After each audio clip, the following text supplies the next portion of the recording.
Amén. Gracias, hermano, por las alabanzas. Nos preparamos, hermano, en los siguientes 40 minutos para escuchar el tema, la lección número 5, el modelo de Dios para la iglesia. En la serie que el hermano ha compartido con nosotros, el modelo de Dios para nuestras vidas. Dejamos la clase en manos de nuestro hermano Rolando Robbie. Amén. Muchas gracias. Muy buenas noches a todos, hermanos. Bendiciones. Dándole gracias sobre todo a Dios porque a pesar de la situación que vive ahorita mismo nuestro país, particularmente nuestra ciudad, que es donde se está llevando todo lo referente a la problemática nacional ahorita en cuanto a la resolución del asunto, pues nos provee de medios para que podamos cumplir nuestro deber con Dios. Antes, reunirse, ir a adorar, era arriesgar la vida o la vida de los seres que amabas, porque era cárcel y luego la muerte, y una muerte terrible. Hoy día el Señor nos sigue desafiando para que demostremos nuestra fe, para que, al igual que esos grandes hombres del primer siglo y todos los de toda la historia del pueblo de Dios, estemos firmes como estuvieron ellos en aquella época, siempre sobreponiéndonos a cualquier obstáculo y cualquier dificultad para cumplir con Dios. Dios siempre primero, hermanos. Dios siempre primero. Cuando nuestra comida está comprometida, hacemos lo que haya que hacer. Cuando nuestra seguridad, la protección de nuestra familia, igualmente. Ese es el modelo de Dios para nuestras vidas, porque el modelo de Dios para nuestras vidas es Jesucristo. Y Él estuvo dispuesto a obedecer hasta la muerte y muerte de cruz, dice el Señor. Específicamente, como mencionó el hermano, dentro de toda esta serie donde vemos cómo Cristo nos da ejemplo para que seamos o sigamos ese modelo que Él nos ha dejado, está el modelo de Dios para la iglesia. Y estuvimos viendo la semana pasada que la palabra modelo viene de la palabra griega tupos, que se traduce de diferentes maneras en el Nuevo Testamento, pero manteniendo un significado común, la señal, figuras, modelos, términos, forma, ejemplos, indicándonos que es algo firme, es algo establecido, es algo que se puede identificar y que se puede imitar y se debe en el caso del modelo que nos ha dado Dios.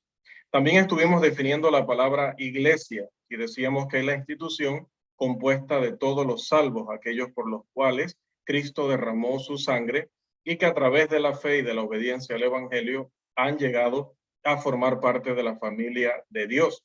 Y citábamos estos textos donde él promete en Mateo 16, 18, su iglesia, en Marcos 16, manda a predicar el Evangelio a toda criatura. En Hechos 20, 28 le dice a los ancianos que la iglesia fue comprada por la sangre del Señor.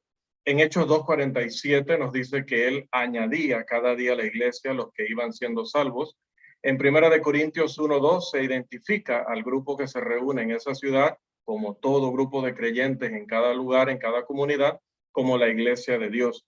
En Romanos 16:16 Pablo saluda específicamente a los hermanos mencionando las iglesias de Cristo.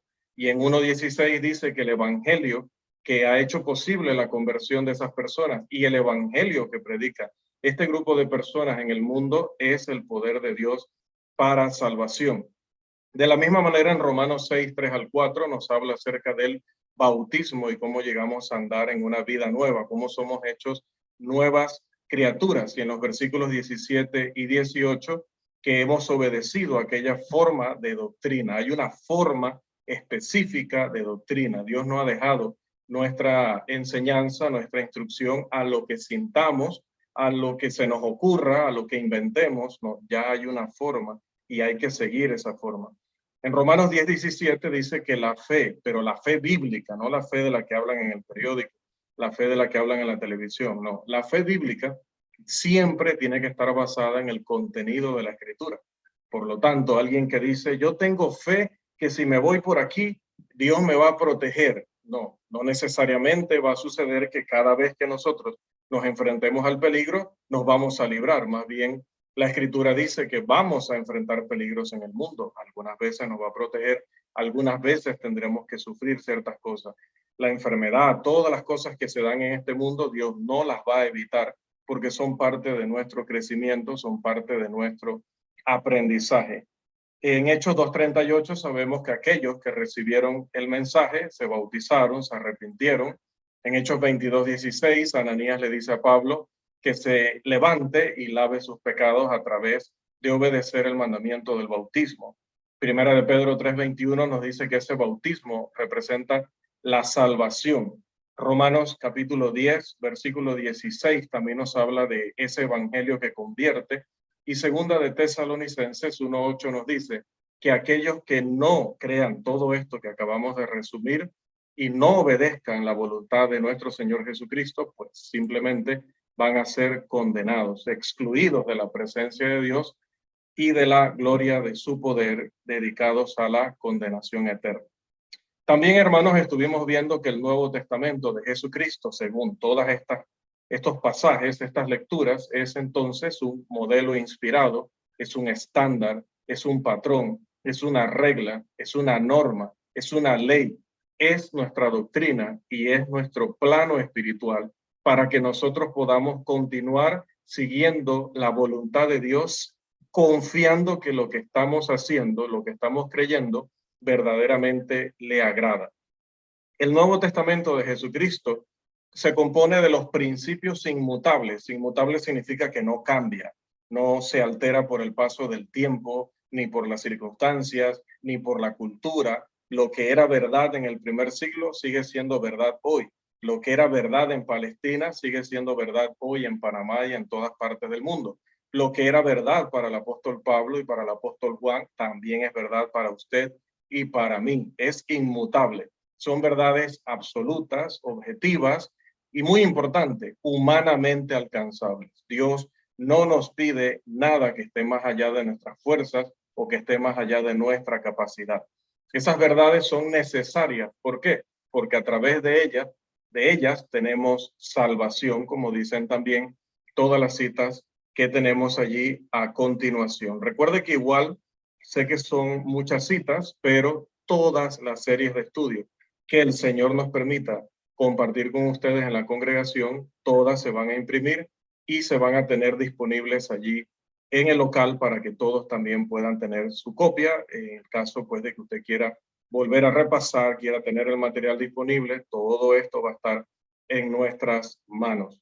Por eso el apóstol Pablo va a decirle a Timoteo en la segunda carta, el capítulo 2 y el versículo 2, lo que has oído de mí ante muchos testigos, esto encarga a hombres fieles que sean idóneos para enseñar también a otros. Note cómo era la unidad de la enseñanza en el Nuevo Testamento. Pablo pertenecía a una generación que había escuchado, había aprendido y había obedecido el Evangelio, y Timoteo pertenecía a una segunda generación. Pero esa segunda generación no podía inventar, no podía improvisar, no podía hacer su propia religión o tomar la religión cristiana como un menú. No podían convertir la iglesia en un club o convertir a la iglesia en una asociación según sus gustos o preferencias, sino que exactamente lo que Pablo había predicado, eso tenía que creer y tenía que practicar y tenía que predicar Timoteo. Y no solo él, sino que dice que esto también se lo tenía que entregar a hombres fieles. La siguiente generación después de Timoteo también tenían que seguir lo mismo que siguió Timoteo, lo mismo que siguió el apóstol Pablo. Pero no solo ellos, sino que esos hombres fieles también podrían enseñar a otros. Y la cadena, hermanos, continúa hasta nuestros días. El mismo mensaje que se predicó en el primer siglo es el mismo mensaje que hay que predicar generación tras generación, año tras año, en todos los países, en todos los lugares, en todos los tiempos, hasta que nuestro Señor vuelva a este mundo, a la tierra, hermanos. Entonces es importante que, haciendo pues este repaso, nosotros podamos estar seguros de que lo que estamos siguiendo hoy día es exactamente lo que Dios quería que nosotros obedeciéramos. Estamos seguros de que somos la iglesia del Señor. No hay duda en nosotros, no hay incertidumbre, a pesar de vivir y compartir en un mundo lleno de religiones, denominaciones, cada una presentando una versión diluida, alterada del Evangelio. nosotros estamos confiados de que hemos conocido la verdad y seguimos en la verdad.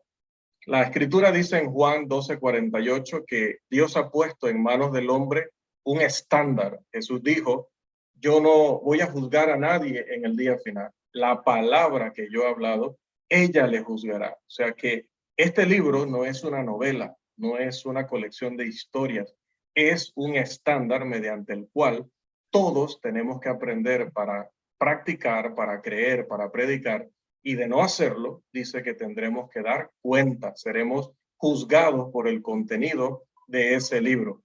Siendo el Nuevo Testamento un estándar absoluto, es decir, válido para todas las personas, y objetivo, es decir, contiene la verdad, que es verdad para usted, para mí y para todos, debe leerse hoy, debe aprenderse y debe practicarse. ¿Por qué?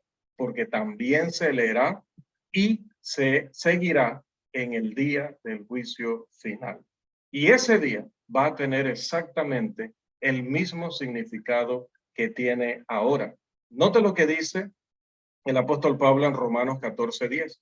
Porque todos compareceremos ante el tribunal de Cristo. No habrá excepción.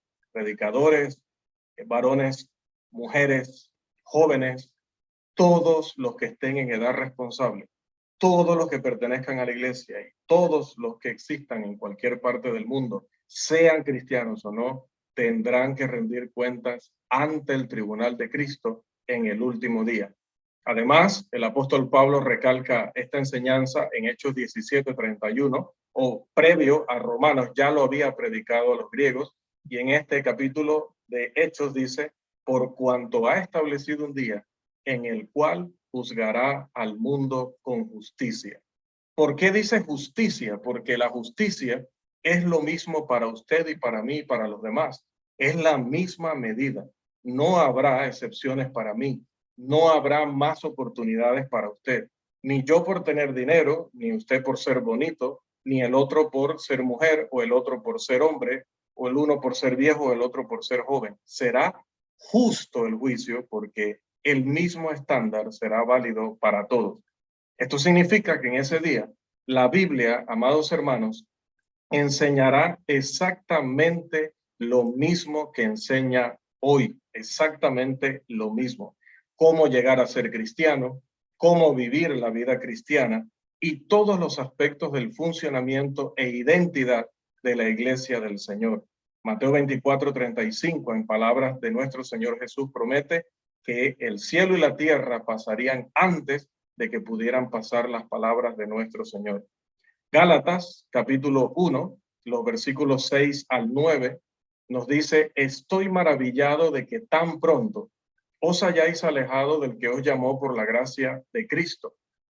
No que haya otro, para seguir un evangelio diferente. No que haya otro, sino que hay algunos que os perturban y quieren pervertir el evangelio de Cristo. Mas si aún nosotros, o un ángel del cielo, os anunciare otro evangelio diferente del que os hemos anunciado, sea anatema. Como antes hemos dicho, también ahora lo repito, si alguno os predica diferente evangelio del que habéis recibido, sea anatema. Note las palabras que hemos resaltado. Diferente, otro, y que lo único es que no existe otro. Dios no ha autorizado un segundo o tercer evangelio. Ese otro, ese distinto, ese diferente del que ya habían recibido los Gálatas, era un evangelio que traía, y es un evangelio que trae maldición a todo aquel que lo cree y lo obedece, porque no sería el evangelio de nuestro Señor Jesucristo. Es muy importante, hermanos, y no me canso de hacer énfasis en este texto, porque este texto está diciendo que en esa fecha en la que el apóstol Pablo escribe la carta a los Gálatas, ya el evangelio estaba definido. Ya estaba definido al punto que cuando alguien viniera y predicara otras cosas, los Gálatas iban a poder identificarlo. Ya estaba definido. Entonces ya se había terminado de revelar lo que era el evangelio de Jesucristo. Las personas que habían obedecido en Hechos habían obedecido un evangelio completo, no un evangelio incompleto o defectuoso. Y ese es el que Pablo ordena que se cuide y se proteja sobre todas las cosas, porque de lo contrario, pues el que no lo haga sabe que va a caer en la condenación. También tenemos el texto de Judas, aquí al final, Judas versículo 3, que dice: amados, por la gran solicitud que tenía de escribiros acerca de nuestra común salvación, me ha sido necesario escribiros exhortando que contendáis ardientemente por la fe que ha sido una vez dada a los santos. Muy hermosa la palabra que elige el Espíritu Santo para decir una vez. En griego es un término que significa una vez y para siempre. Una sola vez en la vida. Cuando Dios entregó la revelación del Nuevo Testamento en el primer siglo, no lo pensó solamente para ellos. La misma revelación sería válida para todos los que creyeran en Cristo después. Ha sido una vez dada a los santos. Por eso es que tenemos que defenderla, hermano. Por eso es que tenemos que seguir insistiendo en mantener sus enseñanzas, porque tenemos muchas, no solo enseñanzas, sino graves advertencias, gravísimas advertencias para todo aquel que no quiera perseverar en la enseñanza apostólica. La Biblia enseña que nosotros podemos y debemos enseñar, entender primero y enseñar lo que Dios demanda de nosotros. Primero debemos conocerlo, debemos entenderlo para poder obedecerlo. Y dice la Escritura que todos lo podemos hacer. En la segunda carta a Timoteo, capítulo 3, los versículos 16 y 17, como bien sabemos, nos dice que la Escritura, toda Escritura es inspirada por Dios. Ahí, obviamente, la palabra Escritura se refiere a los escritos inspirados, los escritos que reveló Dios a los santos apóstoles y profetas, y también a los profetas de la antigüedad. Que la Escritura es inspirada por Dios, útil para enseñar, redarguir, corregir, instruir en justicia. Juan capítulo 8, los versículos 31 al 32 dice también Jesús que sus verdaderos discípulos tenían que permanecer en su palabra y que los verdaderos discípulos conocerían la verdad. No conocerían una verdad entre muchas. No tendrían que tener cada uno su propia verdad, sino que había una verdad definida, era la verdad. Y Lucas capítulo 8, versículo 11 nos dice que la semilla del reino es la palabra de Dios. Amados, si yo tomo una semilla de maíz y la siembro hoy en mi patio aquí en Santiago, me va a dar maíz. Y si yo regreso a mi tierra de origen y lo siembro en el patio de la casa donde viva o en la casa de un vecino o de un familiar, va a dar maíz. Y si me la llevo a Rusia y si me la llevo a Estados Unidos y si me la llevo a Argentina, donde quiera que haya el terreno y el clima favorable para esa semilla, siempre va a producir maíz. Si yo la siembro hoy o la sembró mi papá hace 20 o 40 años atrás, a él le dio maíz y a mí me va a dar maíz hoy y le va a dar maíz a mi hijo dentro de 40 años. Siempre la semilla, donde la siembres, y cuando la siembres va a producir según su género, según su especie. De la misma forma, la palabra de Dios, el Nuevo Testamento, es la semilla del reino de Dios. Lucas 8:11. Si es la semilla, quiere decir que si se siembra en el primer siglo o en el 21, si la siembra el apóstol Pedro o la siembro yo, si la siembran en Palestina o se siembra en Santiago de Veraguas, siempre va a producir lo mismo que produjo en aquel tiempo. ¿Y qué produjo en aquel tiempo? Produjo cristianos, produjo la iglesia de Cristo. Entonces, cada vez que se predique cuidadosamente, reverentemente, solamente lo que dice el Nuevo Testamento, siempre eso traerá como resultado, si las personas oyen, reciben, obedecen, practican, creen esto, van a ser en cualquier comunidad la iglesia de Dios. Por eso también el apóstol Pablo, hermanos, le escribe a Timoteo las palabras que también tenemos en pantalla en la segunda carta, el capítulo 2 y el versículo 15.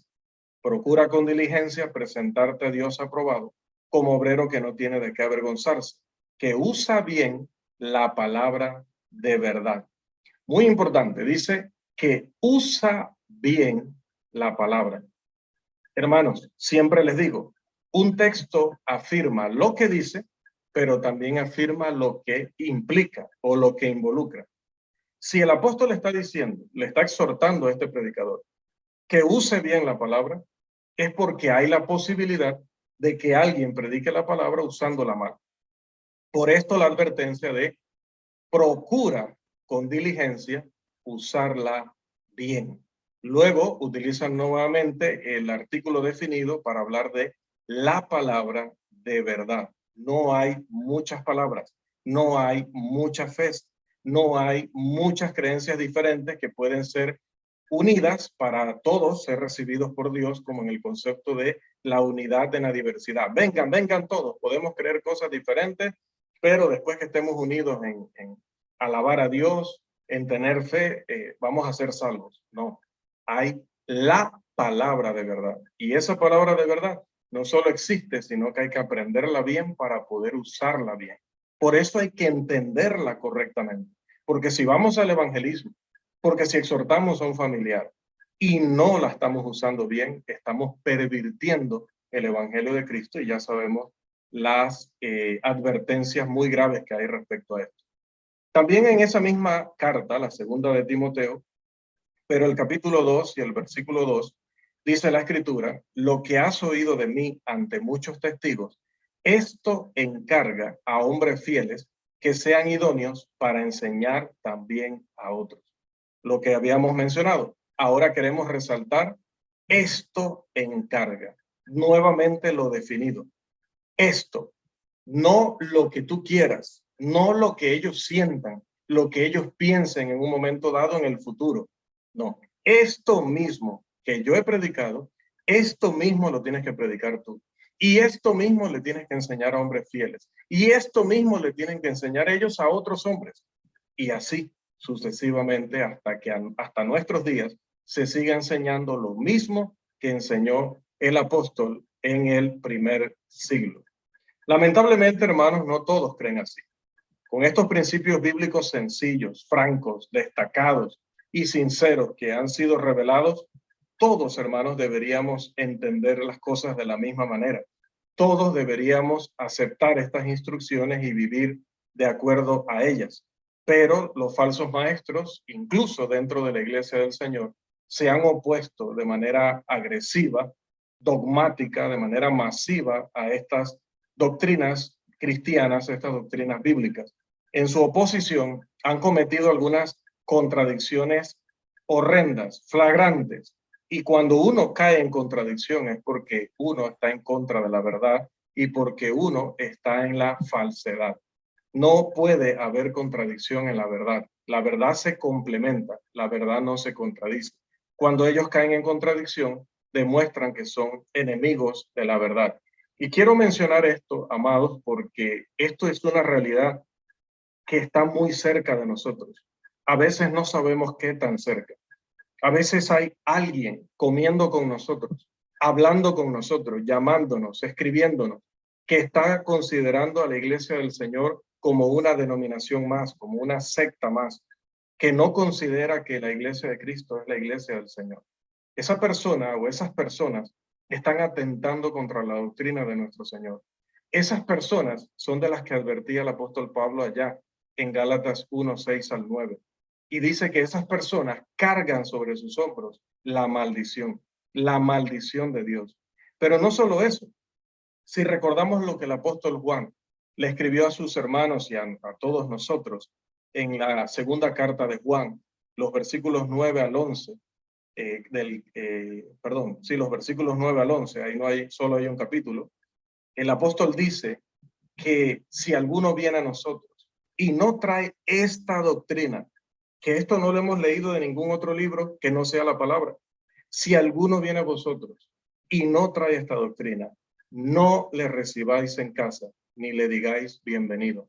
Porque si lo hacéis, ¿qué dice? Participáis de sus malas obras. Se vuelven cómplices, por lo tanto, culpables. Y el mismo castigo que Dios le va a dar a ellos es el mismo castigo que vamos a recibir también nosotros.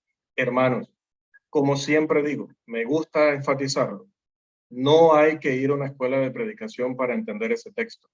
Si alguno viene a nosotros, llámese como se llame, le tengamos el cariño que le tengamos, lo conozcamos de los años que lo conozcamos. Si alguno viene a vosotros y no trae esta doctrina, no le reciban en casa ni le digan bienvenido, porque el que le dice bienvenido participa de sus malas obras. Algunos de estos hombres han dicho frases como la siguiente. He hecho una breve recopilación aquí, aunque pues podríamos pasar toda la noche leyéndolos, pero queremos leer más la Biblia que las afirmaciones de los falsos. Una de ellas es, dicen por un lado en su predicación que la Biblia es la norma. Siempre voy a dividir con pero cuando hacen una declaración y luego hacen otra que es totalmente contradictoria. Por un lado, en sus enseñanzas, en sus predicaciones dicen que la Biblia es la norma del cristianismo. Pero, por otro lado, dicen en sus escritos que los intentos del hombre para entender la Biblia son defectuosos. Entonces, si la Biblia es la norma y no la podemos entender, entonces, ¿cómo puede ser una norma? Si nadie puede seguir lo que no puede entender. Otra, dicen que uno no puede entender la verdad. Pero esos mismos hombres desde el púlpito y en las casas dicen que uno debe estar cimentado en la palabra de Dios o debe estar cimentado o fundamentado en la Biblia. ¿Pero cómo? Si supuestamente no la podemos entender. 3. Por otro lado dicen, podemos entender la voluntad divina adecuadamente. Pero luego dicen que aunque podemos entenderla lo suficiente para convertirnos, para empezar a ser cristianos, nuestros métodos de investigación y análisis son humanos y falibles. ¿Qué quieren decir con eso? Que a pesar de que la verdad esté en la Biblia, que ellos acepten que está en la Biblia, dicen que nosotros a través de nuestros métodos, de nuestros análisis, de nuestro razonamiento, como somos humanos, como nos equivocamos, entonces no tenemos esperanza de saber si lo que creemos es verdadero o no. Pero ya leímos Juan 8, 31 y 32, sobre todo el 32. Jesús hace una promesa y no hay promesa que haga nuestro Señor que Él no cumpla. Conoceréis la verdad y la verdad os hará libres. Pero estos señores dicen, no, no la podemos conocer porque nuestros métodos de investigación y análisis son humanos y falibles. 4, dicen ellos, esta es muy popular, la número 4 es muy popular. Es una actitud arrogante pensar que tienes la verdad que todos deben cumplir. Pero miren, qué interesante. Dicen ellos, es arrogante decir que tú tienes la verdad y querer luego que entonces los demás sigan eso. Pero ¿acaso no es lo que ellos también hacen? Cuando le dicen a las personas que la Biblia no se puede entender, ¿acaso para ellos esa no es una verdad? Y para ellos no es una verdad que los demás deben creer. Si los demás no deberían creer esto, ¿por qué ellos lo promueven? ¿Por qué lo enseñan? ¿Por qué lo dicen? Y en primer lugar, ¿por qué lo creen? Entonces, mire la hipocresía. Por eso también decimos que donde hay contradicción hay falsedad. Ellos dicen que somos arrogantes por enseñar algo y decir que todos los demás lo deben seguir. Pero eso que ellos dicen de que lo que decimos es falso también es una enseñanza. Ellos sí consideran su enseñanza una verdad. Y ellos sí quieren que eso lo sigan todas las personas. Ellos no son arrogantes. Los arrogantes son todos los que le llevan la contraria. Así funcionan estas personitas. Pero la Biblia, hermanos, tiene una respuesta para ellos. La Biblia tiene varias respuestas en realidad. La primera que quiero que leamos está en Primera de Juan, o que consideremos, está en la primera carta de Juan, en el capítulo 2 y el versículo 21, que dice, no os he escrito como si ignoraseis la verdad, sino porque la conocéis y porque ninguna mentira procede de la verdad. Note que sí la podemos conocer y note que, importante por lo que acabamos de señalar, que cuando una persona habla falsedad en un aspecto, ya nos debe mostrar o ya debemos identificar que es un árbol malo, porque también dijo el Señor que el árbol se conoce por sus frutos. Así que, dice el apóstol, ninguna mentira procede de la verdad. Entonces, si alguien me dice una mentira, esa mentira solo puede proceder de otra mentira.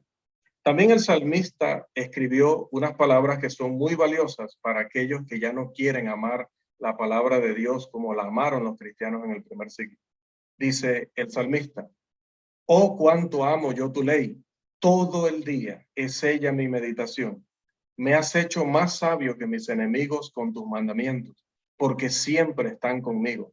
Más que todos mis enseñadores he entendido, porque tus testimonios son mi meditación.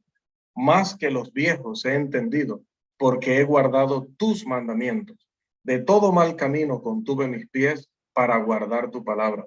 No me aparté de tus juicios, porque tú me enseñaste. Cuán dulces son a mi paladar tus palabras, más que la miel a mi boca. De tus mandamientos he adquirido inteligencia, por tanto he aborrecido todo camino de mentira.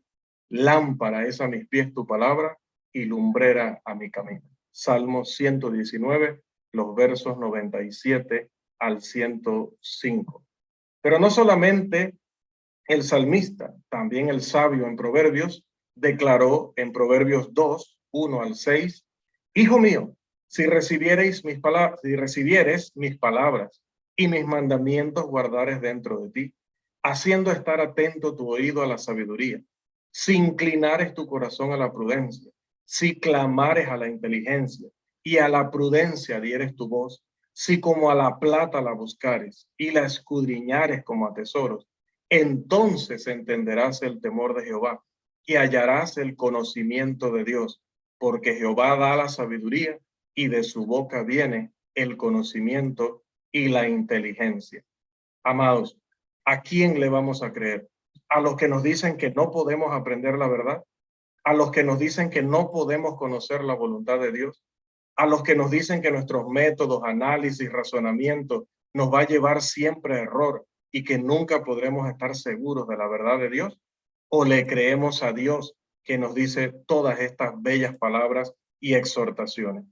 El apóstol Pablo declaró en Efesios 5:17, por tanto, no seáis insensatos, sino entendidos de cuál sea la voluntad de Dios. Si la voluntad de Dios no se puede entender, ¿por qué el apóstol Pablo dice que debemos ser entendidos de esa voluntad? Si él hubiera considerado que los hermanos no tenían la capacidad, que los hermanos, si no estaban inspirados por el Espíritu Santo, no iban a poder leer y no iban a poder comprender como leían y comprendían otros libros, entonces, ¿por qué les dice que sean entendidos de cuál sea la voluntad del Señor? ¿Suena esto como que el hombre no puede conocer la palabra de Dios? Yo le creeré a los hombres inspirados por el Espíritu Santo antes que a los predicadores y maestros y profesores y doctores de Biblia y eruditos que no respetan la revelación divina. Y esa revelación divina, amados, lamentablemente el tiempo siempre a caballo y nosotros a pie, la revelación divina, amados, nos dice que el modelo del Nuevo Testamento para la iglesia, ese modelo que dejó Jesús, sigue vigente en nuestros días. El Nuevo Testamento es instructivo por naturaleza. Él representa la enseñanza que Dios quería que nosotros aprendiéramos, la que nosotros necesitábamos y la que nos puede hacer sabios para salvación, como también el apóstol le dijo a Timoteo. Con esto simplemente quiero decir que el Nuevo Testamento enseña a los hombres cómo responder y beneficiarse del amor de Dios. Recuerde 2 de Timoteo 3:17, a fin de que el hombre de Dios sea, esté enteramente equipado, para toda buena obra. He tratado de decir el 17 sin el 16, qué problema, ¿no? Se acostumbra uno. Toda escritura es inspirada por Dios y útil para enseñar, para redarguir, para corregir, para instruir en justicia, a fin de que el hombre de Dios sea perfecto, enteramente preparado para toda buena obra. ¿Okay? Muy buen ejercicio, ¿no? Decirlo el 17 primero, miren, para que no se nos olvide más. Es para enseñarnos a cómo responder y cómo beneficiarnos de las enseñanzas de Dios, del amor de Dios. Es por tanto un libro de verdad, pero un libro de verdad proposicional. Y esta palabra es sumamente importante. ¿Por qué? Porque una proposición no es preposición. Preposición es otra palabra en gramática. Acá es una proposición. Cuando hablamos de verdad proposicional o hablamos de una proposición, estamos hablando de que es una afirmación de que algo es o no es. Cuando la Biblia dice que no estamos autorizados a cantar, esa es una verdad proposicional. Nos dice que la voluntad de Dios es que cantemos. Pero cuando nosotros hacemos o cuando hacemos pum, pum, pum, pum, pum, pum, o cuando tomamos un instrumento de música y lo tocamos soplamos, tecleamos, etcétera, ya no estamos cantando. Así que cuando el mandamiento dice cantar, nos está diciendo una verdad proposicional, es decir, el caso de la adoración en cuanto a la alabanza es que Dios ha autorizado cantar, y todo lo que no esté incluido en el verbo cantar no está autorizado. Eso es muy importante porque esta es la única forma en que la Biblia le habla a todos, diciendo que esto es lo que quiere Dios y lo que ella no haya incluido en eso, pues no está autorizado. Cuando los fieles predicadores del Evangelio se refieren a la Biblia como el modelo, el patrón, la norma, o que hay un modelo para la iglesia o para la adoración, todo lo que se quiere decir con eso es que el hombre está en la obligación de ir a la Biblia y mediante un manejo apropiado, un buen uso, como le decía Pablo a Timoteo, de la palabra de Dios, debe descubrir lo que Dios quiere que se haga, no el pastor, no el líder, no su mamá, su papá o el líder de la comunidad. En vista del hecho bíblico de que Dios nos compromete a hacer solo lo que Él ha autorizado y que Él no demanda de nosotros algo que nosotros no estemos en capacidad de hacer, entonces es bastante obvio que es fácil aprender la Biblia, que está disponible ese conocimiento para todos y que por eso debemos preocuparnos de saber si lo que creemos y lo que practicamos está autorizado o no por la Biblia. A veces cuando corregimos alguna práctica, las personas se asustan y dicen, pero ¿esto de dónde salió? ¿Esto de dónde salió? Y lo que debieron preguntarse desde un inicio es que ¿de dónde salió lo primero que yo creía? Durante muchos años me enseñaron y yo creí y yo practiqué según esta línea, pero alguna vez yo me pregunté si había una justificación bíblica para ello, si había algún mandamiento, si había algún ejemplo de la iglesia del primer siglo, si se podía decir que el mandamiento implicaba que yo podía hacer eso o no. No nos los preguntamos, simplemente alguien nos dijo que había que hacerlo y nosotros lo seguimos. Eso no puede suceder en la iglesia del Señor, amado. Nosotros no nos podemos fiar de nadie. Tenemos que ser como los de Berea, Hechos 17:11, que ellos verificaban en la escritura si lo que Pablo citaba verdaderamente era así. No podemos confiar que Rolando es buena gente, que es un buen hermano, él siempre va a enseñar bien, no porque el diablo ha corrompido hombres más capacitados que yo, hombres de un mejor corazón que yo, hombres con más experiencia que yo. Corrompió a los ancianos, a los que Pablo les habló allá en Hechos 20. Corrompió a muchos líderes y ancianos en todas las iglesias del primer siglo. La mayoría, casi todas de ellas, desaparecieron porque se corrompieron. Entonces, amados, nadie es perfecto como para que usted diga, esta persona siempre me va a enseñar bien sin que yo tenga que verificar. Pero bueno, algunos, como decía, pues hoy, algunos llamándose hermanos, como usaría Pablo la frase allá en Primera de Corintios, algunos llamándose hermanos quieren decir que la Biblia no tiene verdades proposicionales, que la Biblia no afirma que algo se debe hacer y prohíbe lo que no está incluido, que no es un modelo a seguir, que no es una norma, por lo tanto, que es irrelevante en cuanto a cómo los hombres deben adorar o cómo los hombres deben organizar la iglesia o en cuanto a qué evangelio debemos predicar. Pero si ese fuera el caso, hermanos, que el Nuevo Testamento no es una guía y no es un modelo válido para todos, de todos los tiempos y en todo lugar, desde que Cristo mandó a su Espíritu Santo para revelárselo a los apóstoles, entonces nadie podría juzgar a nadie diciéndole haces bien o haces mal. Porque cada vez que tú me cites el Nuevo Testamento, cuando me cites algo que a mí no me gusta, te voy a decir, de por sí ese libro no es un modelo, de por sí ese libro no es la norma. Así que tranquilízate, tómalo con calma, déjame vivir. Y así, cuando yo te trate de llamar la atención a ti, harás lo mismo. Les aseguro, mi hermanos, que esa conclusión a la que acabo de llegar con ese argumento es precisamente, es exactamente lo que quieren que creamos aquellos que se oponen a que el Nuevo Testamento es el manual de Dios o es el modelo de Dios para nuestros días. Pero es del Nuevo Testamento que nosotros aprendemos muchas grandes verdades de la fe cristiana. Es obvio que la persona que más amor le tiene a Dios es la persona que va a ser más obediente al conocimiento que Él nos imparte a través del Nuevo Testamento. Y es el que con más razón va a mostrar ante Dios fidelidad a lo que enseña su palabra. Esto, amados, es lo que nos va a identificar siempre a donde nosotros vayamos como la iglesia del Señor. No solamente, como digo siempre, el nombre que está fuera del edificio, sino que cuando las personas entren, vean que practicamos exactamente lo que se enseña en el Nuevo Testamento. Recuerden también lo que les digo siempre. En el evangelismo, una de las cosas con las que pretendemos enganchar a la persona para que se anime a darnos la oportunidad de predicarles el evangelio, de visitarnos y conocer a la iglesia, es decirles, venga, venga para que vea la adoración exacta que se practicaba en el Nuevo Testamento. Venga para que vea la organización que se daba en el Nuevo Testamento. Venga para que vea que todo lo que se predica es conforme a la palabra de Dios. Así le decimos. Pero ¿qué pasaría si al llegar no vieran eso?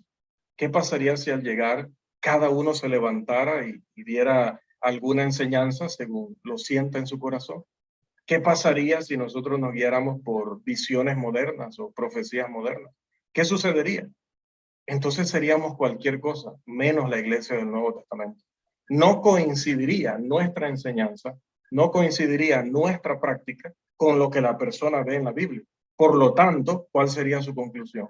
Que somos una denominación más, que seríamos una iglesia de hombres, una más en el mundo. Y estaríamos entonces perdiendo el modelo que Dios nos dio para la iglesia. Amados, hay un hermano, y lo digo porque a veces ahora con el internet se da mucho esto de andar navegando y desde que vemos el nombre Iglesia de Cristo, sea en español o sea en inglés, y no vemos algo muy escandaloso como instrumentos de música o mujeres predicando, y decimos, bueno, esta debe ser la iglesia del Señor. Mucho, pero mucho cuidado. Por eso es que también Dios diseñó la iglesia local para que atendiera a sus miembros. Porque a veces cuando vamos hacia afuera no conocemos, y sobre todo cuando estamos escuchando o descargando temas de páginas de iglesias que no conocemos personalmente, de hermanos que no conocemos personalmente. El caballero que ven en pantalla es un predicador, es un profesor de Biblia de supuestamente la Iglesia de Cristo. El hermano Rubel Shelley es un hermano que durante mucho tiempo fue un gran predicador y maestro, defensor de la verdad, pero en el camino se corrompió, en el camino se volvió un liberal. Y este hombre ha llegado a afirmar lo que ustedes ven en pantalla, que la iglesia nunca ha existido, excepto en la mente del Padre. Que fue una idea que Dios tuvo, un concepto que Dios tuvo, pero que en el momento que nació en Jerusalén, esa iglesia al final no fue lo que Dios quería. Y que luego los hombres, de acuerdo a sus gustos, a sus ideas, pues fueron formando la iglesia a su imagen y semejanza. Y que por esa razón ni existió ni existe la iglesia del Señor. Mire lo grave, mírelo bien, anote su nombre, porque seguramente habrá libros, ya incluso traducidos, que circulen en la hermandad con una persona que afirma algo como esto. Y de las primeras afirmaciones que les di, varias de esas afirmaciones precisamente vienen de este señor y precisamente vienen del socio que escribe juntamente con él. Estos señores realizan unas conferencias allá en Estados Unidos, pero hermanos, multitudinarias. Allí van miles de hermanos que pertenecen a iglesias liberales, pero también dentro de esos van arrastrados muchos discípulos de iglesias fieles que se escabullen de su congregación local para asistir a este tipo de actividades. Hermanos, mucho cuidado porque ya lo advirtió Jesús. Son lobos que vienen vestidos de ovejas, pero siguen siendo lobos rapaces que no perdonarán al rebaño. Así que, amados, todavía esta lección tiene más material que considerar, pero el tiempo no nos ha permitido. Solamente debo cerrar la exposición de esta noche recordándoles, si nosotros dejamos de practicar y de creer como lo enseña el Nuevo Testamento, dejamos de ser la iglesia del Nuevo Testamento. Si dejamos de ser la iglesia del Nuevo Testamento, ya no habrá salvación, ni para nosotros, ni para aquellos que nos escuchen. Primera de Timoteo 4:16.